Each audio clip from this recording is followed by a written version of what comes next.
I think you're in a situation that a lot of people are in, where we wonder, I gave so much to my child, gave them this great education, gave them so much, but now they're misguided. Now they're living their life in a way that is not in alignment with how I would have wanted them to live, not in alignment with the values, the ethics of my parents, of me. So remember we were talking about seeds and seeds bearing fruit. So as parents, we plant seeds of our children.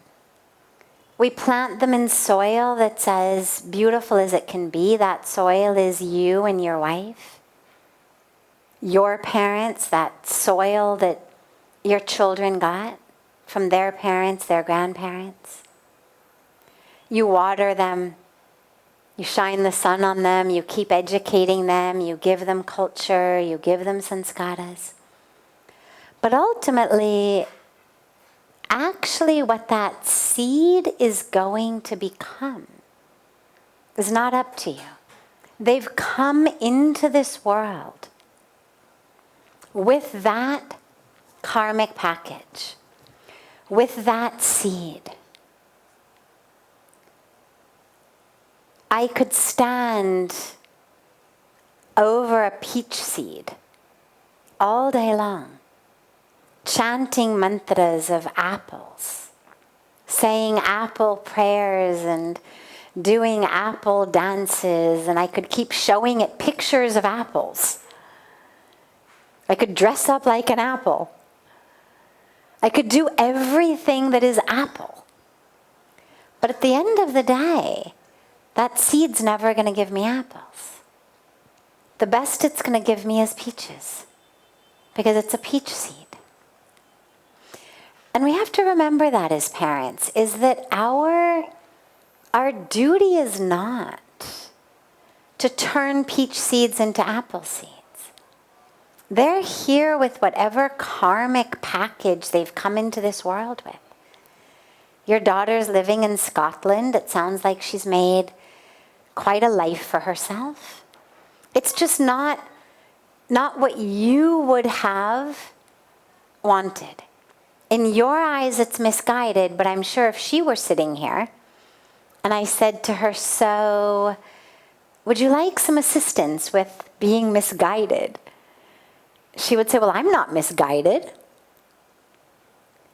In her mind, according to her karmic package, karmic journey, she's on the right path.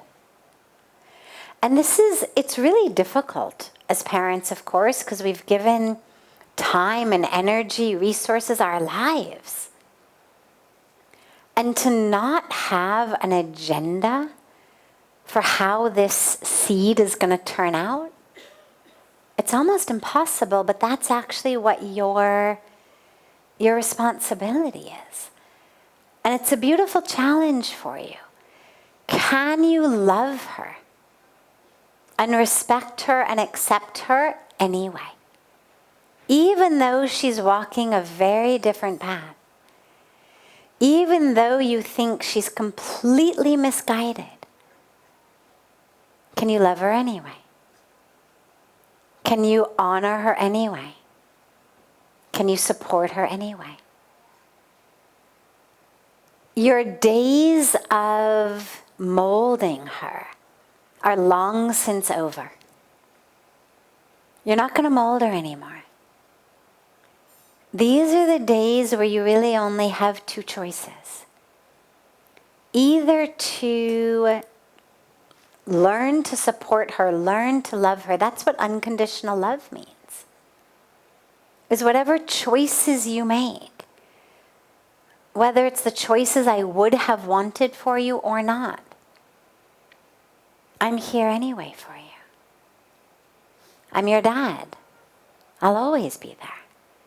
Whether I agree with what you do or not. I remember when I decided to move to India Now you imagine I was 25. I had a degree from Stanford. I was in the middle of a PhD from a Jewish family in Los Angeles. Had gone off to India on a very short, was meant to be short, backpacking trip. And suddenly I tell my parents, I'm moving to India. I'm going to live in an ashram. Imagine. Now, it took my mom a long time, as you can imagine, to become okay about this. But my dad was amazing. I remember saying to my dad, because he's very quiet, and especially around my mom, who was always very, very vocal, Dad would be very quiet. And she had this habit where she'd give me this whole long thing, and then she would say, and Frank agrees with me, right? Don't you, Frank? Frank's my dad's name. And half the time my dad would be like, huh, what? So, but his opinion has always really deeply mattered to me. We've been just immeasurably close my entire life. And so I said to him, what do you really think about this? And he said, look, in 25 years, I was 25 at the time, he said, in 25 years, you've never made a decision that I thought was the wrong decision. He said, I don't understand this decision. Doesn't make any sense to me. But who am I to assume that you've suddenly started making wrong decisions? Now imagine what that took for the father of a 25-year-old who's just announced she's stopping her PhD program and she's going to go, become a celibate nun in an ashram in India. He didn't understand. It didn't make sense. But he knew me. And he had love and faith and respect in me. And that's very difficult. But the universe has offered you a very difficult set of choices. One choice is you don't have a meaningful relationship, or in some cases a relationship at all, with your children or with one of your children because of the choices they're making. And the other option is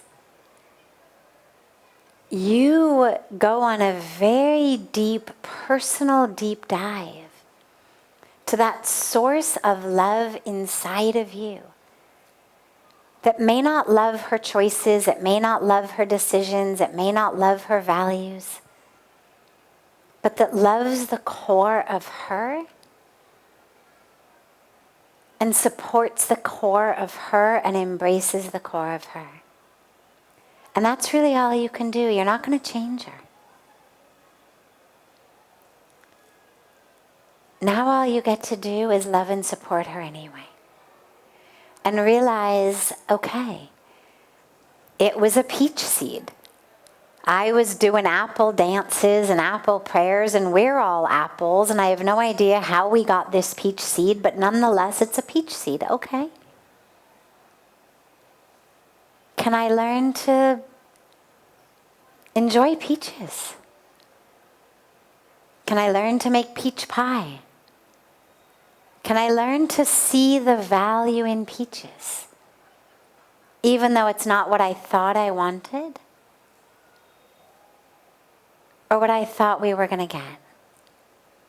And that's probably the most difficult but powerful opportunity that as parents we have. And it'll crack your heart open. May break it a little to crack it open. But ultimately that's the point of life, is to have our hearts that are open as they get bigger and bigger and bigger and able to embrace more and more.